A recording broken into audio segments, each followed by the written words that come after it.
that W is always some finite. It's a finite object. It's unbounded in terms of how big it is, but any particular W, it's of some finite size. And therefore, what is the tape? What's being written on the Turing machine tape is just based on a finite set of symbols, finite alphabet.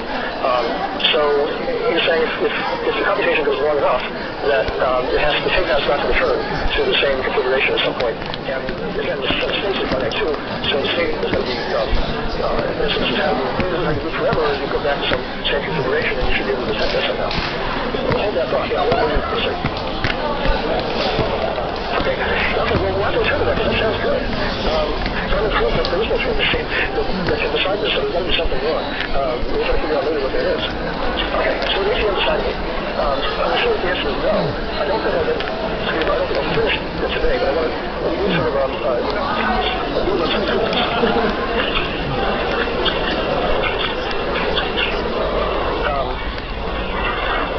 That's the way the book does it. It brings up some tools at this point before it shows you the proof. And I think I can actually go directly to the proof, and that might make more sense in terms of the time we have. And then later we'll go back to the tools, because those are very useful more generally. I'm just looking as quickly as I'm not going to box myself in because I'm jumping over some material. I think I can do this without the intermediate.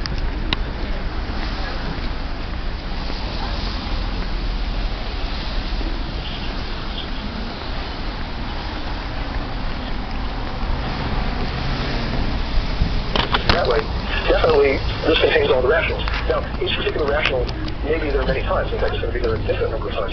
Like the number 1, it's there as 1 over 1, it's also there as 2 over 2 and 3 over 3. Okay, so, but that doesn't matter. This certainly contains all the rationals, even though each particular rational is there many times.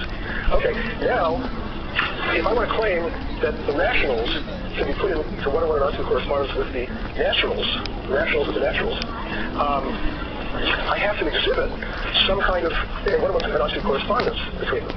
Okay, so what is the most obvious correspondence to try? I could try, let's say, row-wise. I could say, okay, this rational is going to correspond to number 1, natural number 1, and this is going to correspond to natural number 2, and this is going to correspond to natural number 3, and this is going to correspond to natural number 4, and this to 5, and this to 6, and so on. Okay, and say that's my correspondence. But then, what about the numbers on the next row? What do they correspond to? Because in the first row, and you're going forever, you're saying these guys in the first row correspond.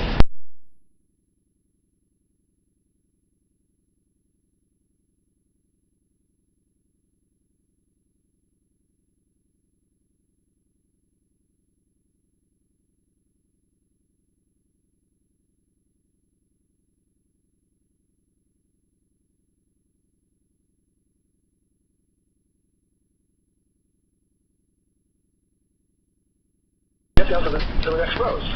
Okay? And so 3/4 wouldn't be in your claimed 1-to-1 correspondence. So it wouldn't be a 1-to-1 correspondence between all of the rationals, because 3/4 should be in there, and all of the naturals, because all the naturals are used up here. It's a funny thing. Anyway, and sort of as a side note, 2/4, we don't have the same problem with 2/4. Okay?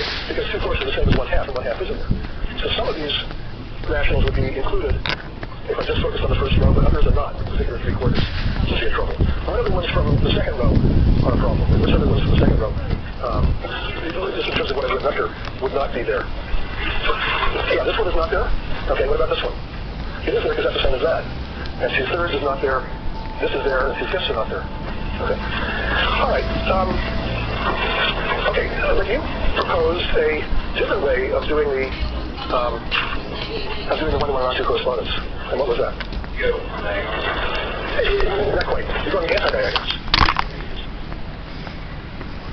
Numbers and the rationals. They're sure to get all the rationals. Is to order the rationals this way. This number is going to be associated with 1. And that, I complete that anti-diagonal. And I'm going to move on to the next anti-diagonal. And this number is going to be associated with 2. Not because it is 2, but because it's the second natural number. And this number is going to be associated with 3. Okay? And then having completed that anti-diagonal, we move on to this anti-diagonal.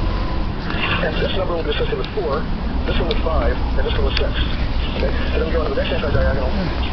This will be 7, 8, 9, 10. Everybody get the idea? We're going one anti-diagonal. All right. And so you should see that using this method, every number in this table eventually gets included.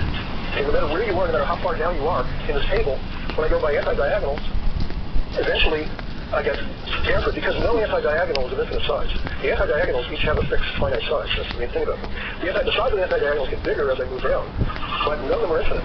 And so eventually, for any particular square, for any particular rational, here we're looking down at, for example, 16017 over 140058. Okay. That particular rational eventually gets included in some anti-diagonal. And we're just associating the elements with the natural numbers 1, 2, 3 in order. So I've demonstrated that I can put the rationals into one-to-one and onto correspondence with the naturals, and therefore those two sets, although they're both of infinite size, have the same infinite size. Okay. All right. So that's in order to explain what it means for two sets to be the same size. And there's a definition that we want to use. A set that is either finite or can be put in one-to-one and onto correspondence with the natural numbers is called countable. So what we've shown is that the rationals are countable. The even numbers are countable. What about the natural numbers? Are they countable? The natural numbers? Yeah, of course. The natural numbers are countable. The natural numbers can be put in one that corresponds with the natural numbers. So it's, and what's the correspondence? Well, yeah, each number corresponds to itself. And I'm just exercising the definitions here. It was a trivial question, but it had some real meaning. Okay. So now I want to show you a set that's not. There's a technique called diagonalization. This is not the diagonals of which we are speaking. Okay. The diagonalization comes right now. So now I want to show you that the real numbers are not countable. Okay. The real numbers are not countable. Right? So what are the real numbers anyway? How do they differ from the rationals? So what? Are you who's speaking? Oh, way back there, sorry, yeah. Including rationals, that's true, rational plus irrational. But something else is sort of, well, and what does irrational mean? You can't express as a fraction of two integers or two natural numbers. Okay. And what else? Okay, anyway. Certainly, the key point that I want to say about the reals, but actually it's also true for the rationals, so, is that you have numbers that have, if you make them accessible, they have numbers that include a different number of digits. Okay. That's also true for some rationals that is decimal form, but it doesn't matter because you can also, the rational can always be written as the ratio of two integers, and here we're seeing that because of that fact, the fact that you can write them as a ratio of two integers, we can do this nice one-to-one correspondence. Now, when we think about the reals, and they can't all be written that way, so we're going to write them down in the following way.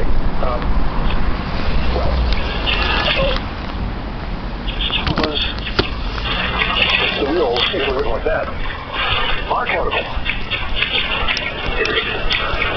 Countable means there must be, there is a one-to-one and onto correspondence between the reals and the naturals. Okay? So imagine that there's a table that shows exactly what that one-to-one and onto correspondence is. So here's natural numbers 1, 2, 3, 4, 5, 6, we go forever. And here's the corresponding rational. Okay, this is in the claimed one-to-one and onto correspondence. So there's some rational number that's in one-to-one, that's in correspondence, that's mapped to number 1. Okay, what is that? Well, yeah, we don't know. But just for illustrations, I'll just make up one. Okay. Can anybody complete this one for 3 billion digits? somebody can. It just announced in the newspaper the other day. Okay, so here's one particular rational number, and it happens that the digits go forever on this particular one. And this will memorize this one. Is this right? Anybody recognize this? How many go to, I guess, one third. How many?